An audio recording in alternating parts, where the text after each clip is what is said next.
इस समय हम शालीमार विधानसभा में हैं और ये आप जो हमारे सामने रोड देख रहे हैं, ये रोड जो है वो आज़ादपुर मंडी से लेके मैक्स हॉस्पिटल तक जा रहा है। इसी पूरी रोड को जो है चौड़ीकरण करने के लिए दिल्ली सरकार ने, दिल्ली की मुख्यमंत्री रेखा गुप्ता ने दिल्ली को दिल्ली बनाने के लिए, यानी दिल्ली को सुंदर करने के लिए, चौड़ीकरण करने के लिए इस रोड का जो है, हम आपको बता दें 150 जो बिल्डिंग्स हैं उन पर वो 150 बिल्डिंग जो अवैध निर्माण है उन पर बुलडोजर चलाने के लिए सरकार ने एक्शन लिया है। ऐसे में हम आपको बता दें, जब ये मामला हाई कोर्ट में पहुंचा तो हाई कोर्ट ने भी ये माना कि सरकारी ज़मीन है और सरकार को ये अधिकार है कि वो इस सड़क का चौड़ीकरण कर सकते हैं। अगर इस सड़क का चौड़ीकरण किया जा रहा है तो यहाँ पर मौजूद 150 जो बिल्डिंग है, जो अवैध बिल्डिंग है, उन पर बुलडोजर चलाया जा सकता है। और ये जो बुलडोजर है उसके लिए इन बिल्डिंग्स में रहने वाले लोगों को 30 मई तक अपनी बिल्डिंग, अपना घर खाली करने के लिए दिल्ली की हाई कोर्ट ने अल्टीमेटम दे दिया है कि 30 मई तक आप अपना घर खाली कर सकते हैं।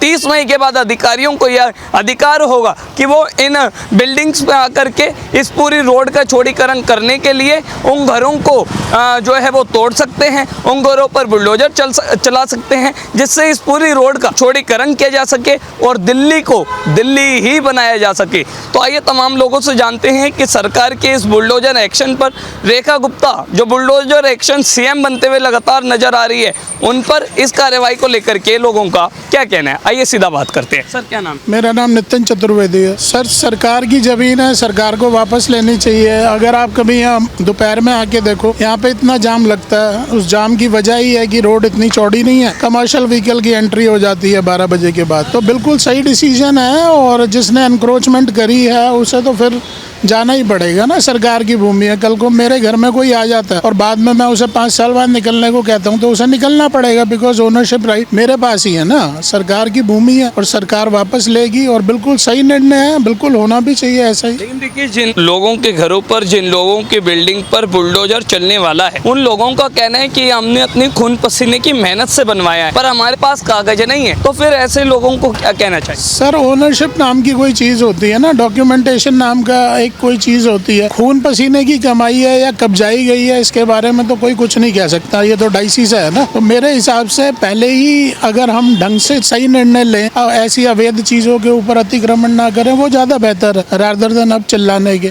गवर्नमेंट के पास ओनरशिप है, उन्हें इंफ्रास्ट्रक्चर तो डेवलप करना ही है ना, सूनर और लेटर। और ये तो रेखा गुप्ता जी का धन्यवाद है जो इतना कठोर निर्णय वो ले पा रही है। अन्यथा पिछली जो यहाँ पे MLA साहिबा थी, उन्होंने तो खुद ही यहाँ का बुरा हाल कर दिया था। वो कैसे? उनका खुद का ऑफिस था यहाँ पे। अब मैंने तो ये भी सुना है लोगों से कि वो अब बेच के चली गई हैं, बिकॉज उन्हें इंटरनल डिसीजन के बारे में जानकारी थी, तो इसलिए उन्होंने बेच दिया। और जब लीडर ही खुद ऐसे काम करेगा, कि उन्हें ये खबर मिल गई थी कि जो मैंने ये भूमि कब्जाई है, जो अवैध अतिक्रमण किया है, इस पर बुलडोजर चलने वाला है, इसलिए उन्होंने पहले ही बेच दिया। शायद ऐसा हो भी सकता है ना सर। ये तो ऊपर लेवल के मिनिस्टर लोग हैं, इन्हें तो पता होता है कि क्या होने वाला है। इनके पास इनसाइडर इन्फॉर्मेशन तो हमेशा अवेलेबल ही रहती है ना। देखिए, उन्हें देख करके, लेकिन वो तो अपना बेचकर आप कह रहे हैं चले गई, पर उन्हें देख करके जो आसपास में तमामों लोगों ने उसी अतिक्रमण जगह पर अपने घर, बिल्डिंग बनाई है, अब उन पर भी बुलडोजर चल रहा है, तो वो विवाद में कर रहे हैं, वो सरकार के खिलाफ जो है वो प्रदर्शन कर रहे हैं। इस पर आप क्या कहना चाहते हैं? देखो, कुछ इसमें इलीगल भी हो सकता है और कुछ ऐसे भी हो सकते हैं जिन्होंने वाकई में ही अपनी मेहनत की कमाई वहाँ पे लगाई होगी और दी होगी। तो जो भी सर्कल रेट है, गवर्नमेंट उसका मुआवजा दे दे और है ना, उसको बाय कर ले। बाय का ऑप्शन तो हमेशा सरकार के पास है ना, और सर्कल रेट अवेलेबल है किताबों में हर जगह पे, तो आप अपना बाय बैक करो जमीन को और करो। सर, उनके पास, आप जैसे कि आपने बोला कि डॉक्यूमेंट्स नाम की भी एक चीज होती है, अगर उनके पास डॉक्यूमेंट्स नहीं है तब क्या करना? अब सर, ये तो उसी का फॉल्ट है ना, जो बंदा वहाँ रह रहा है। जिसके पास डॉक्यूमेंट्स नहीं है तो उसकी जमीन नहीं है, जिसके पास कुछ डॉक्यूमेंट्स हैं उसको कंपनसेट में बुलडोजर चलना बिल्कुल ठीक है सर। इसमें गलत क्या है? यहाँ शालीमार रहते हैं सर, तो ये जो पूरी सड़क का चौड़ीकरण हो रहा है, अगर ये चौड़ीकरण हो जाता है तो क्या लाभ, क्या फायदा आपको मिलता हुआ नजर आएगा? सर, यहाँ पे इंफ्रास्ट्रक्चर की बहुत ज़रूरत है और रोड्स की तो खास तौर से। आप यहाँ पे पूरे शालीमार में घूम लो, लेफ़्ट राइट हमेशा गाड़ियाँ पार्क रहती हैं। 2 लेन तो गाड़ियों की हैं और बाकी यहाँ कभी आप है ना स्कूल टाइम, जब स्कूल की छुट्टी होती है या स्कूल स्टार्ट होता है, कभी यहाँ पे विज़िट करना, बाहर निकलने में सिर्फ 40 मिनट लग जाते हैं। और वो जो वहाँ पे जाम है ना, चौक का जो जाम है, वो यहाँ तक। इनफैक्ट आपको पता नहीं, शायद पता है या नहीं पता, उस चौक का नाम ही जाम चौक है। मैं घर से निकलने से पहले अपने दोस्त को फ़ोन करता हूँ जो वहाँ पे रहता है कि भाई जाम लग रहा है या नहीं। इंफ्रास्ट्रक्चर डेवलप होना चाहिए, बिल्कुल होना चाहिए। बुरा हाल कर रखा है जी इस जगह का। ऐसे में आप श्याम रेखा गुप्ता को क्या कहना चाहिए? बिल्कुल कार्रवाई करी जाए और जो भी इंफ्रास्ट्रक्चर डेवलप करने के लिए नेसेसरी एक्शंस हैं वो लेने चाहिए। वो बिल्कुल सही है और सही का साथ देना कोई गलत नहीं है। जैसे कि आपने सर बताया भी कि जो पिछली एमएलए थी वंदना कुमारी यहाँ के, वो तो अब यहाँ से आप कह रहे चले गए, पर ऐसे ही नेताओं पर, आम आदमी पार्टी के ऐसे नेताओं पर जिनके कारण लोग भी उकसावे में आ जाते हैं, अतिक्रमण करते हैं, ऐसे नेताओं पर क्या कार्रवाई? उनके बारे में सर्च करो, पता करो क्या है वो। अगर कोई इलीगल चीज़ें उन्होंने करी हैं तो डेफिनेटली कोर्ट्स खुले हुए हैं, लॉ का सहारा लेना चाहिए और इनफैक्ट रेखा गुप्ता जी को एक स्ट्रिक्ट एक्शन लेना चाहिए। इट डजेंट मैटर मैं वो आम आदमी है या एक नेता। ओवरऑल आप दिल्ली की मुख्यमंत्री, क्योंकि वो भी यहीं शालीमार विधानसभा के हैं और यहीं से वो विधायक भी अब मुख्यमंत्री रेखा गुप्ता, तो उनके काम को आप कैसे देखते हैं? कैसा काम कर रही है आपकी विधायक साहिबा? काम उनका ठीक है, बढ़िया है, लेकिन अभी भी बहुत कुछ करना बाकी है। अभी भी रोड है, पार्क्स हैं, यहाँ पे बच्चों के लिए खेलने के लिए जगह नहीं है। बच्चे रोड पे खेलते हैं, क्रिकेट खेलते हैं, एक्सीडेंट हो जाते हैं। तो अभी तो बहुत काम करना बाकी है, बट हाँ जो इनिशियली है वो ठीक है। अगर पिछले सरकार के कंपैरिजन में देखे जाए तो इस सरकार को आपको लगता है कि बेहतर काम हो रहा है? कंपैरिजन अगर करा जाए तो वंदना कुमारी जी ने भी इनिशियली तो ऐसे ही करा था, काम करा भी था, लेकिन धीरे धीरे ग्रेजुअली वो ज़ीरो हो गई थी। चलिए मैं अब आपसे लास्ट में सर इतना ही पूछना चाहूँगा कि अगर हम बात करें पिछली सरकार की, पिछली सरकार आम आदमी पार्टी की थी जिन्होंने 11 साल दिल्ली में राज किया और अब 1 साल हुआ है मुख्यमंत्री रेखा गुप्ता को बने। ऐसे में आप दोनों में क्या परिवर्तन देखते हैं और दिल्ली के विकास के लिए कौन सी पार्टी आपको लगता है कि तीव्र गति से काम कर रही है? रेखा गुप्ता जी के पास बहुत बड़ी चुनौती है। उनके जो प्रधानमंत्री हैं वो मेरे भी प्रधानमंत्री हैं, नरेंद्र मोदी। आप बनारस जाके देखिए उन्होंने बनारस को क्या बना दिया।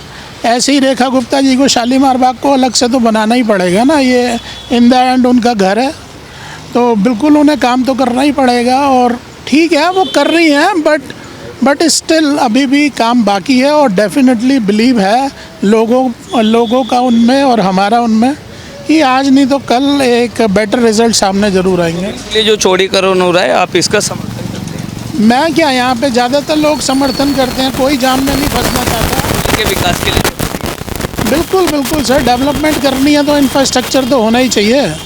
बिना इंफ्रास्ट्रक्चर के क्या होगा?